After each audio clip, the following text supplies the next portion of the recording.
Hey, what's up you guys? It's the Curious Owl here, and here's another tag video for everyone. So I was tagged in the Sims book tag by my friend Becca over at Bookworm Becca, and this was a tag created by, I think, Haley at Hale's Hearts NYC. I think that's her channel. Not 100% sure off the top of my head. But yeah, so this is a book tag that is basically based off of the Sims games. Now you guys know I have currently a Sims Let's Play, which you guys can go check out up here. I have my Bad Boy Let's Play going on, and so Becca was tagged in this video and knew that I played, so she tagged me in it. So thank you, Becca, for tagging me. And basically what this tag is you pick different, like there's different elements for the Sims, and you pick books based off of those elements. So let's get started. The first question is the original Sims. So you are supposed to pick the best author debut. This was really hard for me because I don't pick debut novels usually. I'm usually picking, when I find books, it's just they're totally random. I usually know nothing about the author, so I know nothing about what their debut novel was, but I'm pretty sure that this book I picked is her debut novel when it was their debut novel when it came out, and it is The Merciless by Danielle Vega. Becca actually did talk about this for a different element, and I totally agree with her with the element that she picked for this, but I think this is the best author debut for Danielle Vega because honestly, this book was so good.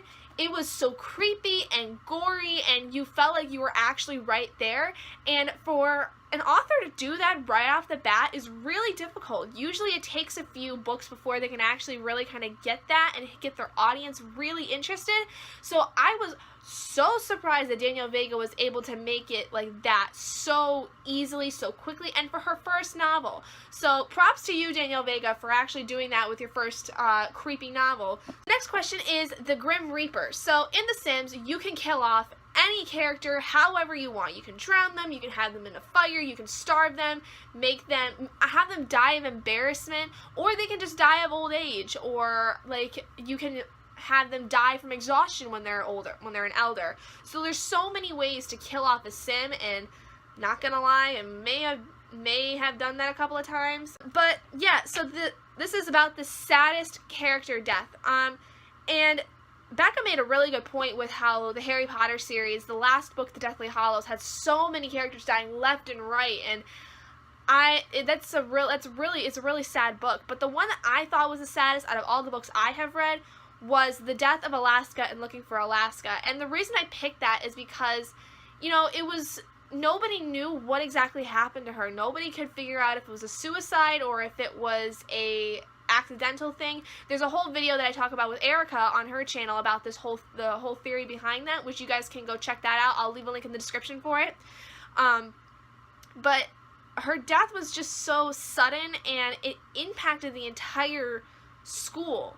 It impacted not only the main character, Miles, but it impacted all of her friends, all of her teachers. It was so upsetting because it just basically came out of nowhere. They had no idea what happened. So that, I think, is the worst thing, is when someone you know just all of a sudden is gone. You don't know what happened. So the next one is Sims getting stuck. One of the most annoying things about the Sims is the fact that they can get stuck at any time. Like if you just have something, like there's not enough space in between items in your house, or there's something sitting in the way, like a cup, for instance. If there's a cup sitting where they're supposed to go, they can't just walk over it.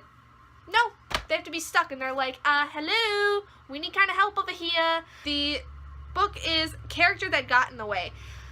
And this is a hard one too because I don't really think about this too often, but if I had to pick one character out of any book, it would have to be the father figure in the Crank series by Alan Hopkins. For those of you that don't know about this series, it's a story about a girl who becomes addicted to crystal meth. And her father is essentially kind of the one that, he's not like the sole proprietor of the whole thing. He did it himself and kind of influenced this main character into doing it, along with this boy that she had met while visiting her father that kind of got her into it. But he didn't really help her at all. So I think he's a character that gets in the way because he could have honestly stopped her, but he was a drug addict himself, so he kind of just enticed her to do more, and it was really heartbreaking because you were wanting this character to just get off of meth and just stop using it, but anytime she was around her dad, she would do it excessively, almost to the point of death, and her father would do nothing about it.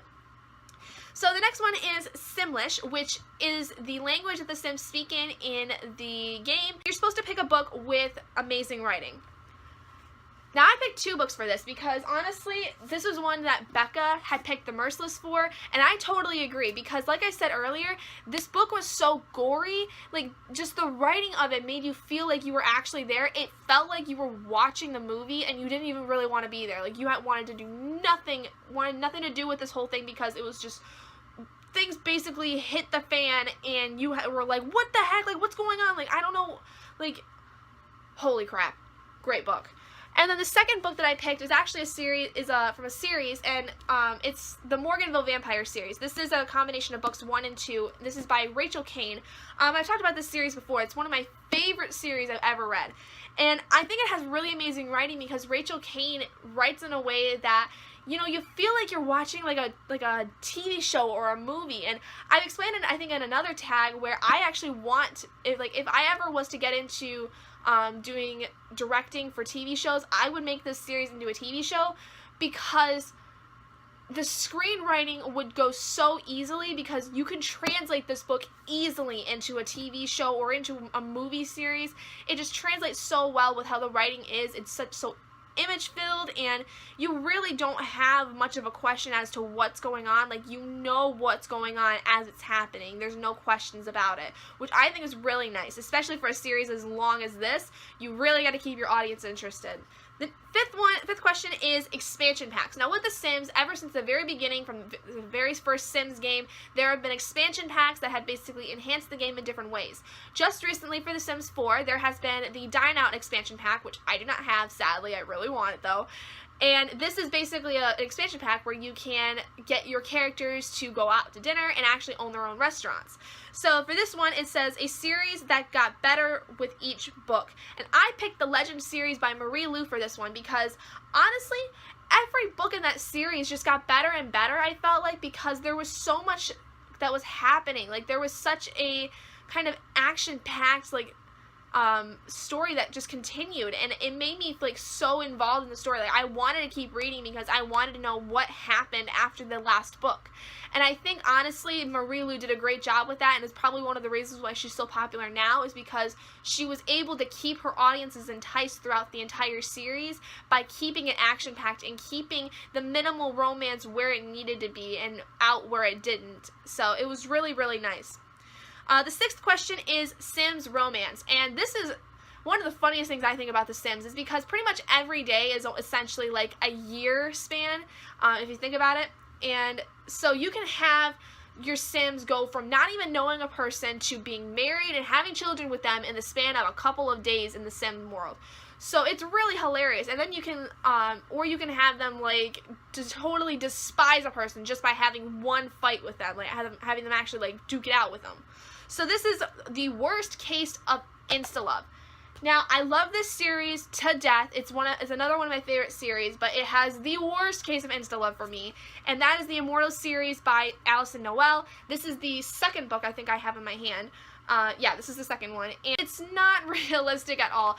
Well, it's not even realistic in the first place because this series is about a girl who has the ability to read auras and read minds and is very telepathic, and she meets this boy, Damon, who essentially was a guy that she lived several lives with, but every time she was trying to be with him, she'd be murdered by his jealous ex-wife from several hundred past lives ago. And so he's constantly trying to find her, and he finally finds her in this life and gets her to fall in love with him again. I did not like how fast that kind of whole thing went. It was literally just he told her, and then she was pretty much in love with him. Just because of the fact he told her that they had lives together. Now, if a normal person was to say that to you, I don't think you would really believe that. I know I wouldn't. It just seems kind of creepy to me. So I hate how the relationship starts out with these guys, but it is a good story. I really like the series a lot. Alright. The 7th question is, that's 8. The 7th question is cheats. The Sims is notorious for cheats, and when the The Sims 4 came out, the developers actually came out with the whole list of cheats you can use for everyone to use, because otherwise you had to like go searching through the forums and everything, and it was just not a fun time. So this is a book that was entirely unrealistic. And I'm picking the Private Series by Kate Bryan. This was a series that I didn't even finish. It's a series that I got into, I think, when I was a junior or senior in high school, and I read like the first 3 books. And I kind of got tired of it because, honestly, this is about a student who goes to a private boarding school at 15, and there's just all of this crazy stuff that happens, and I think these girls she ends up being with are somehow witches or something. It was just so bizarre, and I didn't really know, like, what to think of it. And, I mean, I think if I had read it when I was younger, I would have liked it, but it's just... it doesn't make sense to me. This book makes no sense. It doesn't have really any realistic kind of things, even though it could be considered as a contemporary novel. I just don't really care for it. It's not my favorite. Okay, the 8th question is needs fulfillment. So if you guys have ever played The Sims, you know you constantly need to check on your Sims because they can easily starve to death, or they can easily get themselves into a fire and die, so you constantly have to be checking on them. Even if you have the free will thing toggled, they still don't really know half the time what they need to do for themselves, so they can like pass out on themselves, or they can pee on themselves, and you could do everything to help them, but they wouldn't do anything. So this is basically a character that made all of the wrong decisions in their time. And I am picking The Beast from The Beast Within by Serena Valentino. Now, this is a retelling book, and I just did a book review on this, which you guys can go check out up here. But honestly, he makes all of the wrong decisions. He knows he's got this curse on him, but he completely denies the fact that he has it on him, and just does everything wrong. He hurts people. He makes people's lives miserable when he knows he shouldn't. He knows better than that. He just doesn't ever listen to anything but himself, and it turns him into what he is now. So I can't stand how this character is. And I love Beauty and the Beast, but really, Beast? Really? You should know better than that. The 9th question is about error code 12. Now, Haley, apparently this was an error code that she got anytime her game crashed, and this happens notoriously with especially the older Sims games because the developers don't really take much time to fix them and to keep working with them because The Sims 4 is out now, so that's where all their attention is right now. So this is basically talking about a series that started out really great and then kind of just got worse over time. And I don't actually have a series for this because all of the series I have started or have read so far, I've either finished and I enjoyed them and I don't think that they faltered in any way, or I have not finished the series. I know for sure though that the Divergence series by Veronica Roth is going to be bad, and that's actually the series that Becca talked about in her video. Because I've just heard so many bad things about how Legion was and how Insurgent was, and so I'm pretty sure that's going to be one that would be hitting this list, but I haven't finished the series yet, so I can't say that that's my pick. The 10th one is The Sims Vortex. Oh my gosh, you guys, like honestly, if I play The Sims, I have to make sure I have nothing else to do, and I have to give myself a time limit, because you can easily be sucked into that game for the entire day and not even realize that you spent the whole day playing The Sims. It's just so addicting, and it just goes by so quickly. So this is about a book or a series that completely engrossed you, and I'm picking the Beautiful Creatures series by Kami Garcia and Margaret Stoll. This series, oh, I love this series so much as books. I hate the movie though. The series as a book series is completely beautiful. It's such a great story. Again, I think it's definitely a bad case of insta-love with the characters, but honestly, I love all of the supernatural elements in it. I love how all the characters connect. I love how everyone is so close and is so connected with each other, and all the things that they get through, they're able to get through together. It's just such a great series. I love it. I can't help myself. I loved this book so much. I have the 4 books in this series. I don't have the spin-off series though with Link, and I can't even remember the cousin's name. Ridley, that's her name. I don't have that series, but I really, really want it because I want to know how that series goes. Oh, I just love the Beautiful Creatures so much. Alright, and the last and final question, question 11, is who do you tag? I don't know who plays The Sims out of all my friends, and not many of my friends have YouTube channels themselves, So anyone that's watching this and plays The Sims and wants to do this tag, please feel free. So thank you, Becca, for tagging me in this, and that is it for the Sims book tag. That was so much fun. I love The Sims so much, and I love books so much, so this was such a great combination of things to do. Thank you again, Becca, for tagging me in this video. It was so cool to do. If you guys like this tag, please do give it a big thumbs up, and let me know what other tags I should do. I'm totally up to doing a lot of them. I love doing tag videos. They're so fun.